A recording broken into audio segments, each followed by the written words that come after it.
Cinderella phenomenon. It's been a few days since I played this because I got distracted with Sally Face, which was an excellent game. Now it's time to pick up this one again. As you can tell, I'm very distracted, and I often jump from different projects. My mind can never settle. Anyway, let us continue. Both of us walk in silence for some time. The only sound we hear are the echoes of our footsteps. I am behind the king, staring at his back. He seems to have already recovered from his earlier injury. Or could he just be pretending that he is alright? How is your back? It doesn't hurt as much now. Thank you for asking. Silence ensues once again. This is getting awkward. Maybe I should say something. Should I? I suppose. I cannot stand the silence any longer, and speak up before I lose my nerve. I'm sorry. Why are you apologizing? Because I've done nothing but cause you trouble. Rod told me once that when I disappeared, the king was the happiest he'd ever been. Because I was not there. I'm sure if you had been given a chance to forget me or not, you would have chosen to forget me. Oh, no, it feels like I've been the cause of your pain, not the other way around. What? I feel as if I should be the one apologizing.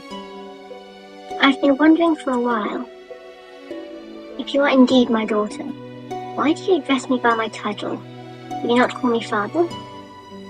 I stopped in my tracks and turned away. It has been years since I called you that. You were never there for me, so I stopped considering you my father. Oh boy, a deafening silence falls upon us. Can you tell me why you distance yourself from me? King looks at me silently, with something like regret in his eyes. I want to slap myself for my foolish question. My apologies, I forgot that you do not remember me. You know, I have learned many things since I've been cursed. The things I've learned do not answer my questions. I thought that by staying here I would finally chance upon some answers, some truth. I've always thought that only Mother loved me, because you were never there for me. I'm sorry I can't give you the answers you seek. Well, I can understand why you would hate me. I am a witch's daughter after all. Hill dear, do you know what transpired in the past? You mean with Mother? Oh boy, okay. Hildeer threatened to kill the person I loved if I did not marry her. She threatened to kill Ophelia. The king looked down, his face contorted with anger. Parfait said that Mother already broke their rule long before she took over the kingdom. Her hands were already stained with blood. I won't let any more of my loved ones die in her hands. I had no choice back then. I married her because I refused to let it hurt Ophelia. I hated that woman for ruining my life and my kingdom. I know. It's gotta be so hard for me, said, being in that position and having no idea, initially, of course. I recall when he thanked Waltz for saving the kingdom. Can you tell me who Waltz is? Waltz? He was Hildeer's apprentice. He was powerful, considered the second strongest amongst the witches. Really? He was a child prodigy. That is why Hildeer ordered his family killed when they refused to give him to her. Waltz didn't find out about that until much later. Oh gosh. Mother killed Waltz's family? I cannot believe this. Just how many lives did she take? When he did find out, he betrayed Hildeer. He divulged her plans to the fairies and helped them defeat her. I gave him a copy of the key to the secret tunnel so that he could deliver it to the Lucius bearer. So that's how Parfait got a copy of the key. Then Hildeer cursed him for betraying her. do not know how you two know each other, but it is fairly obvious to me that he is loyal to you and cares about you. He was the type of person that expressed that loyalty plainly, so I can tell. I do not know why the king decided to comment on such a thing, but my cheeks are suddenly warm. You care for him.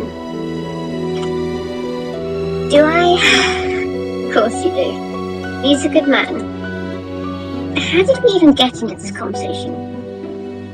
I think you started it, didn't you, Lizette? Did you forget already? Silly thing. The two of us are still walking when the king suddenly stops and I nearly bump into him. Oh no. Trouble, perhaps? Ah, here we are. They should bring us into a passage that leads into the gardens. I follow his gaze to a rusty door. Slowly approaches the door. Stay close to me. I nod at him. Oh gosh, that noise made me jump then. Oh gosh. He turns the knob and pulls the door open. Oh no, I hope this isn't bad news. Oh dear. That's... The king and I can only gape at the sight in front of us. It is the last thing we expected to see behind the door. Mother? Yes? Chapter 7. The Witch and the Crystal. I feel that I cannot trust my eyes, because it is indeed Mother standing before us. Oh my gosh. She looks the same as when I last saw her, like she has just been sleeping all this time. What is Hilde doing here? Is that the crystal and Tenebrorum? She looks like she's been trapped inside the crystal. But how? No, she passed on 4 years ago. This is impossible. A lovely surprise, isn't it? Oh, here comes bad news. The king immediately moves to stand in front of me. Sir Mithras saunters towards us with a wide smile on his face, looking unperturbed. Isn't she exquisite? Even in slumber, she's still so beautiful. What is the meaning of this, Mithras? When Mithras does not answer, the king reaches for his knife and frowns. What exactly are you and Alcaster planning? As if they'd tell you. I'm offended you are associating the two of us. My goals are different from Alcaster's. My only wish is to see my queen again. Alcaster is the one who is after your throne. What are you going to do with Mother? I plan to revive her. What? I stare at Mithras, shocked. Sir Mithras. Revive Mother? Is that even possible to bring back the dead? It must be so surreal. Spoiler alert, she does come back later. And, I don't know, just thought of you thinking that somebody was dead for like 4 years and then having them in front of you, speaking, talking, everything about them, like their scent, and it's gotta be really bizarre. She's still alive, dear princess. My queen is only sleeping. A link to the Tenebrorum has allowed her to survive all of these years. She infused the last of her power with the crystal and merged with it. She was wise, yet even as it glows dimmer, so too does the light of her life come closer to being extinguished. Once you have fully accepted your role as the new bearer of the crystallium, her link with it will be severed, and she will die. That is why I need you, princess. I need your powers to bring her back to life. What? On your 80th birthday, you inherit the crystal's power, and with that power, you will revive my queen. Isn't that what you've always wanted? To have your beloved mother back? It is true that I've always wished for Mother to come back, but Delora and Parfait told me the truth, and now, that is the last thing that I want. What if Mother ruins the kingdom once again? I will not let that happen. I will not let my kingdom fall into darkness again. The king charges towards Sir Mithras with a knife in his hand. More magic! That was so fun, but Sir Mithras easily sends it flying backwards with a flick of his wrist and a magic spell. The knife falls to the ground, just a few feet from where I stand. Your Majesty! I'm about to run to him when Varg steps out of the darkness of the room and points a sword at the king's throat. Oh, it's Varg! Don't move, princess, otherwise my hand might slip. Excuse me? I freeze in my spot. Has he been here this whole time? Now, princess, I have an important decision to make. You have an important decision to make, rather. Help me revive the queen and save the king, or run away and he dies. Well, my life is nothing compared to the lives that will be lost if Hildir is brought back. I would gladly trade my life for any of the lives she would steal. Oh, he is truly a good man. Foolish king, you cannot gamble with your life when it is no longer in your hands. Sir Mithras growls at the king before facing me once again. He flashes a crooked smile. How about it, princess? Oh, decline or agree? I decline. I cannot let Sir Mithras kill the king, and I cannot let him revive Mother either. If I can just improvise, I might be able to hold them long enough for some backup to arrive. I catch a glimpse of the king's knife, which is just a few feet from me, when an idea strikes me. Waltz, Parfait, Delora, they have to come for us. Oh, it's so brave of her to say this. I refuse. What? I would be surprised too. Sir Mithras looks at me, irritated. The king, however, looks relieved. Oh no, don't hurt him! The king's blood shall be on your hands then. Varg? I quickly lean down to pick up the knife and hold it, to my neck? Princess, what are you planning to do with that? Put that down before you hurt yourself. Let the king go, or I will... Oh no, I know you need me to revive Mother. Ha! Do not take me for a fool, princess. I know you do not have the courage to die a martyr. Is that a challenge? Annoyance simmers within me. Oh, are you sure of that? I swallow as I press the blade to my neck. I feel the sharp edge cut through skin. The blade does not go deep enough to hit any vital parts. I cringe as my body's racked with pain and tears blur my vision. I'm scared. Oh, you fool. Sir Mithras' face is pale as he attempts to step towards me. Now you see my resolve. Let the king go. Mithras. Mithras curses under his breath, his outstretched hand clenching into a tight fist before he draws it back. It's working. I feel myself relaxed, but my hope is short-lived and foolish. Of course it's going to use magic. Mithras casts the spell and the knife goes hot in my hand. A scream escapes my mouth as I fall to the floor and clutch at my injured hand. You've been a very bad princess. Your mother would be very disappointed in you.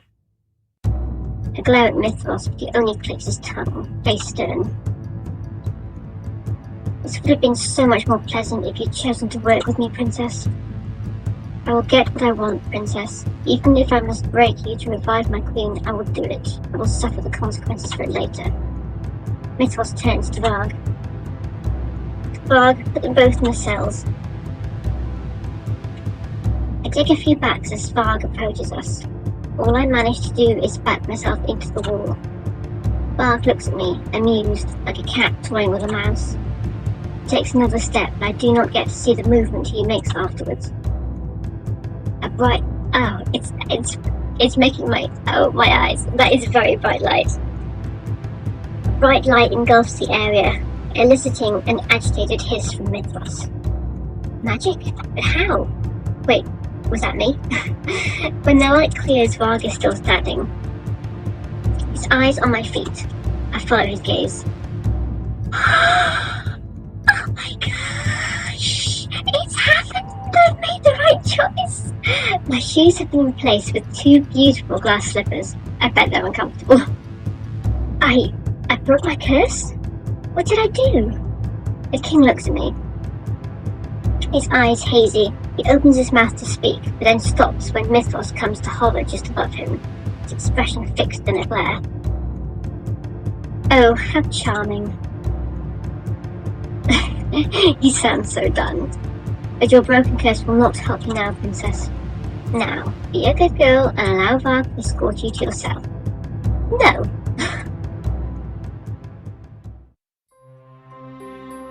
Varg oh, really?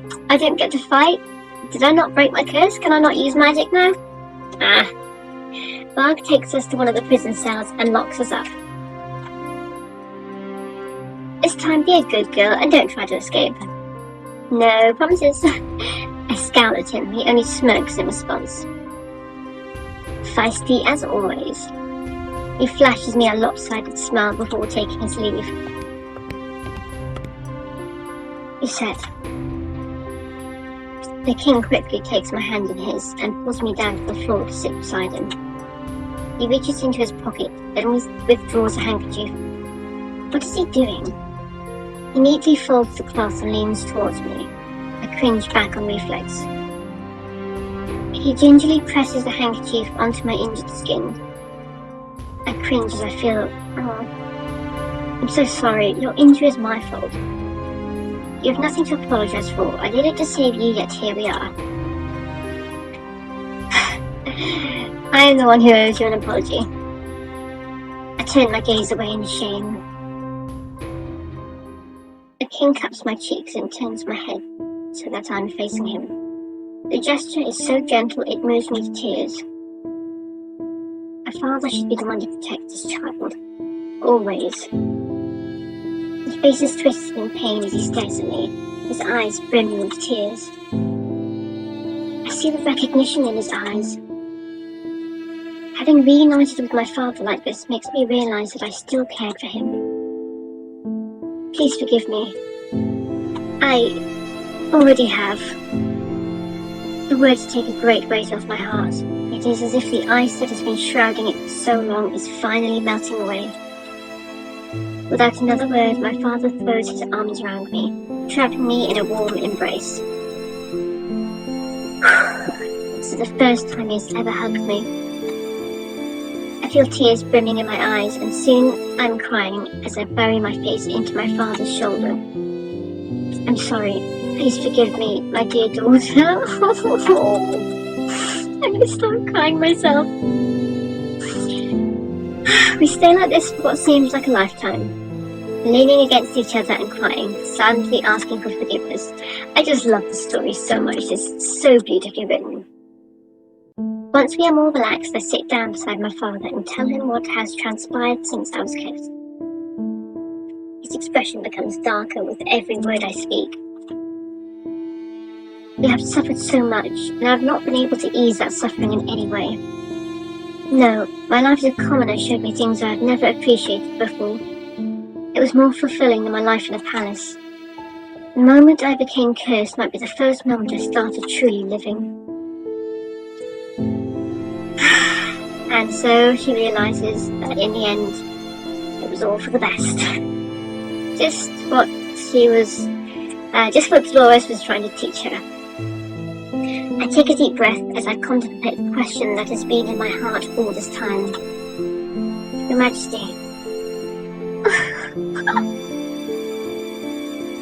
have you ever loved me? Oh my gosh. This is so... Oh, the music doesn't help either. I'm gonna cry. No, I'm not. I'm fine. I'm terrified, but I still force myself to look right at the king.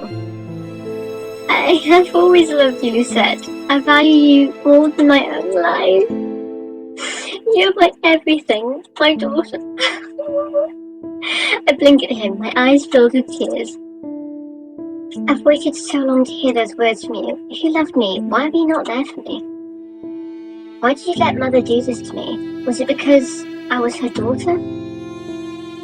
It is true that you were her daughter, but you're also mine. I don't even remember how we... His voice trails off as he avoids my eyes. He sighs softly. I was put under a spell that night.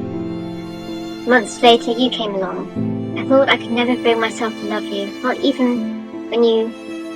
when you were the witch's daughter. But you were different. She was darkness, and you were light. And then she corrupted you.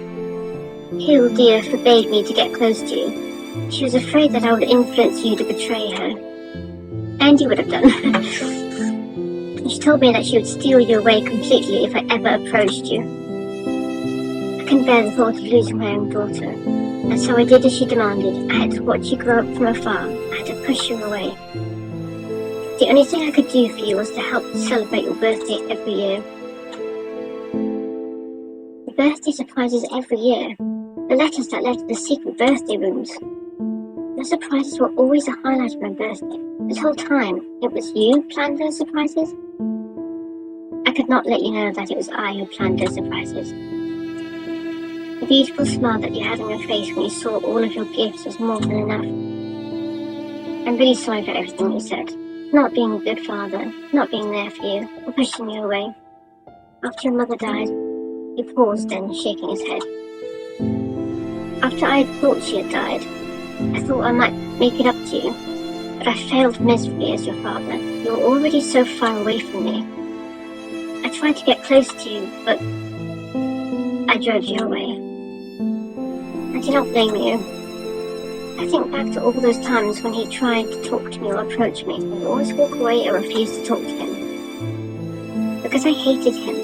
I was convinced he didn't love me. I tried. I tried too late and not hard enough. I should have tried to better understand you. I should have tried harder to see what your mother had done to you. I've never expected any sort of forgiveness, and yet you still gave it to me. But now, I am at a loss as to what I can do to make it up to you. But you're here now. She smiled! Oh.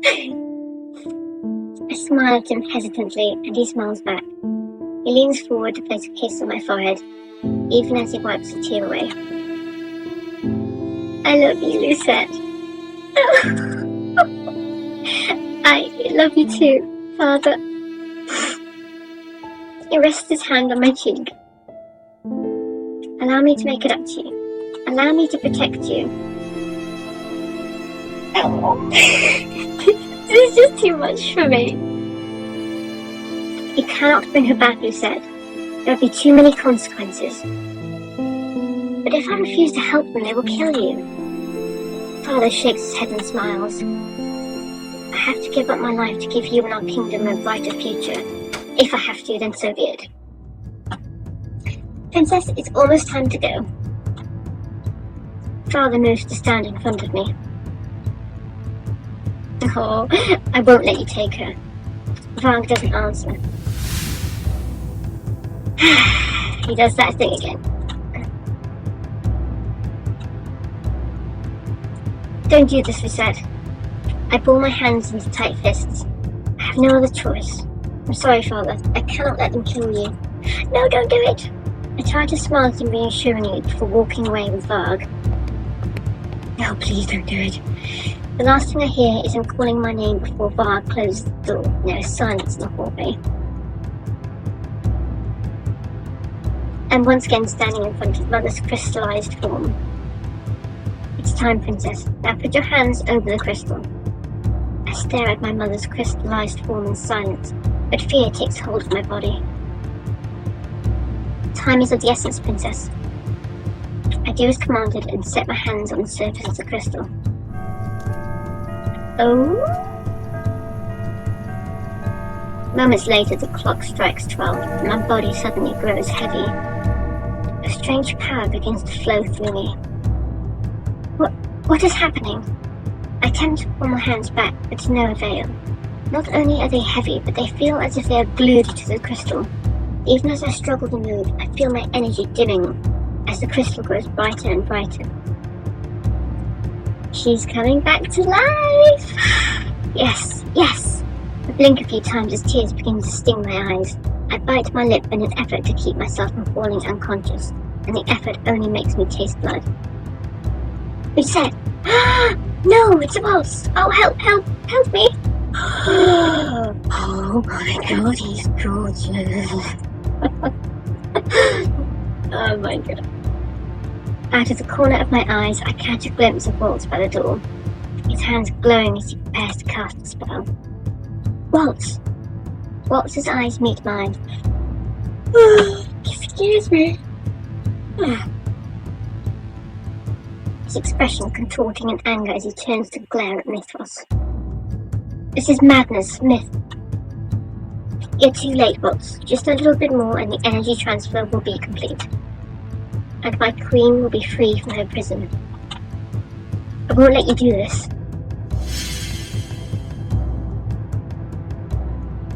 Waltz releases his spell at Mythos, who quickly conjures a shield to protect himself.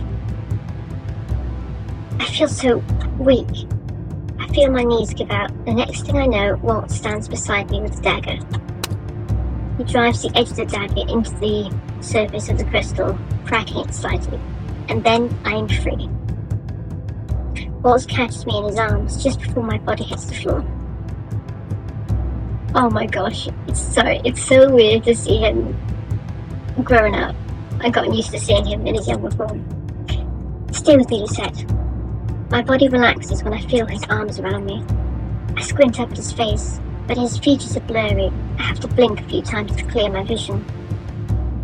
I knew you'd come back. Thank you for trusting me. I'll always come back to you, no matter the risk. Thank you. Oh, she's smiling again! Don't speak, princess. Save your strength. Oh, he's mad now. How did you get in here?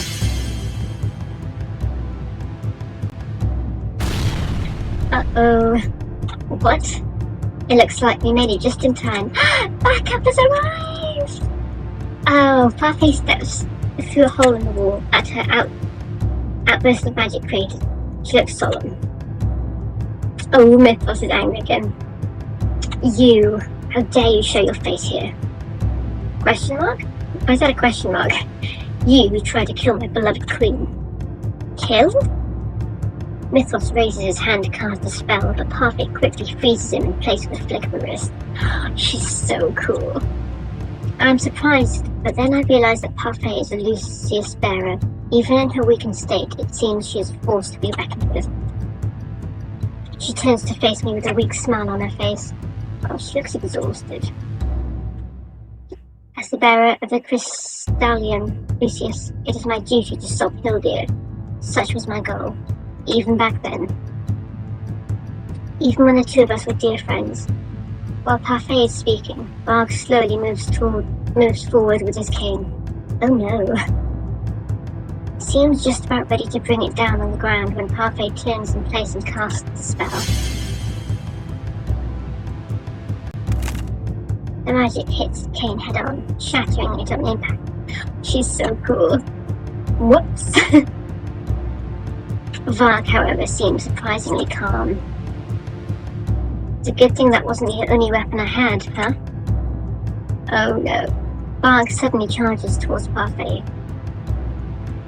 No! Something silver and sharp glints in his hand. Oh no!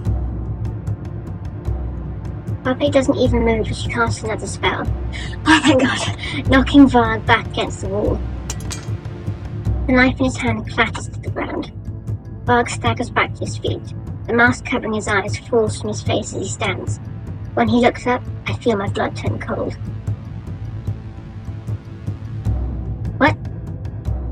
What? Fritz? Oh, okay, spoiler alert for a different character path. It's part of his curse. He's got like a different personality, like a darker side. Varg wags his finger at me, his smile crooked. Maybe I look like him a little, but you can't seriously think we're the same person, can you? I clutch Walter's shirt between my fingers as I stare. Everything begins to feel hazy once again. What is going on? Lucette. Lucette! Ah, the king is free! I hear my father before I see him. When I turn, he is limping towards us with a pained expression on his face. I can only assume that he somehow made it out of his cell, or that someone helped him out. Walter's arm is still there to support me as I walk towards my father. Oh, this is so sweet! My father reaches out to touch both my cheeks. His warmth makes me flinch. You're cold. I'll be fine. My father clenches his fist and turns to Mythos. It's over now, Mythos. Not quite. Uh-oh. Oh no. Is she alive? A bright light suddenly surrounds the 10 ballroom, and the room is engulfed in white. Ow, it's her. Oh my gosh. I should have killed you long ago, dear Gennaro.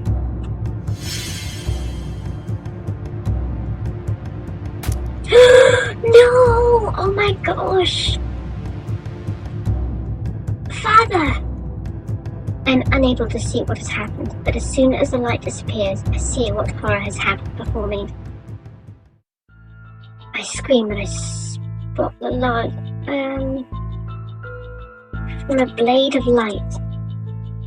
Oh, he does die in the end after all. I catch my father in my arms as he stumbles back. Waltz quickly comes to stand beside me to help support him. Father! Oh dear. So it is her. Now this kingdom is mine once again. The voice is familiar, but distantly so. It is a voice from my memories. There she is, after all this time. Oh my god, she looks so much like Lucette.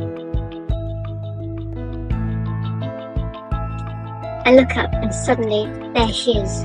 My mother stands before me, beautiful and regal. Her eyes are cold, lacking any kind of love as she looks over at me. Lucette. Welcome back, my queen. Mythos, who has somehow managed to escape from Parfait, is now down on one knee before Mother. Hildeer. Hello, dear Fate. It has been a while. Parfait puts a hand to her chest as she begins to cough. She collapses to her knees. You have grown weaker since last we fought. Lady Parfait. Mother's eyes snap to Waltz and narrow. I see the traitor is here too. I also see that you've managed to reunite with my daughter. Mother flicks her wrist as she casts the spell.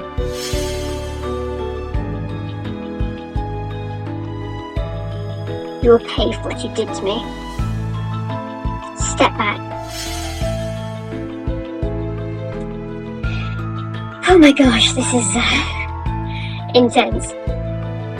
Parfait quickly steps in front of us, and an invisible barrier appears just as Mother conjures a series of sharp ice projectiles. Oh, so aggressive. They bounce harmlessly off the shield, but I can feel the rumble in the ground as they tumble down to the floor.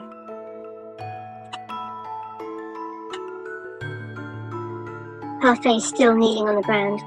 Now I can see blood on the lips. Lucette. I look down at my father. His shirt is soaked with blood, but his eyes are still barely open. Oh my gosh, he's crying now. Father. I feel tears brimming in my eyes.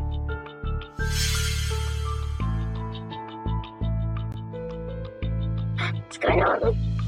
The room fills with light, this time emanating from the floor. Slowly, our surroundings begin to blur.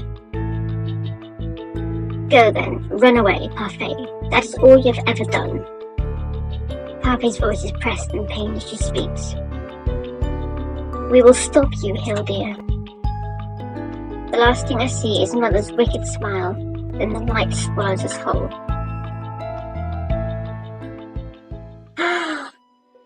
Is this being back to safety? Oh my gosh, is the king gonna make it? When the light fades, we are back in the margin. Parfait's still on the ground, though now she seems like she might sink into it. Lady Parfait!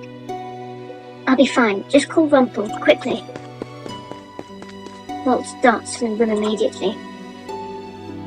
Father, please hold him. My father's clothes are now dyed a thick crimson that stains my hands and dress. Moments later, Waltz returns with Rumpel. He rushes over to the king the moment he sees him. Rumpel tears my father's shirt open. He looks quickly over his body, then attempts to apply pressure to the wound, but the bleeding does not stop. He's lost too much blood. Can't you do something? I will do my best, but there's only so much I can do, Princess. I cannot perform miracles. There's a faraway look in his eyes as he says this, an almost pained expression on his face. His helpless expression makes the panic surge in me again. Oh no.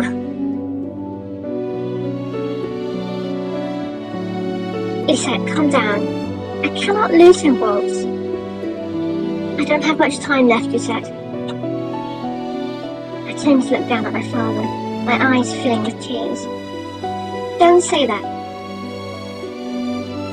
I wanted to see you become queen, but it seems that this is the end for me. I collapse beside father as he reaches up a shaking hand to touch my wet cheek. Protect our kingdom. I can only nod at him. I will always be with you.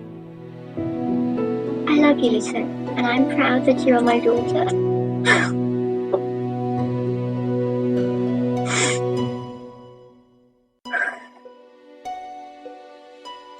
Father smiles at me, and it is so genuine, it is so genuine and warm that it brings fresh tears to my eyes.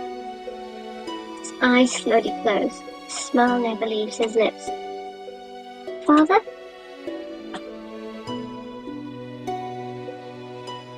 I shake him, but he does not react. I lean over my father, willing him to come back, to open his eyes, but he is no longer breathing. For the first time in my life, I cry for my father.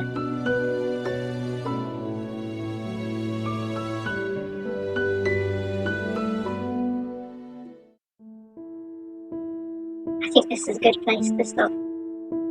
Thank you for sticking by, and see you shortly in the next one. Bye bye.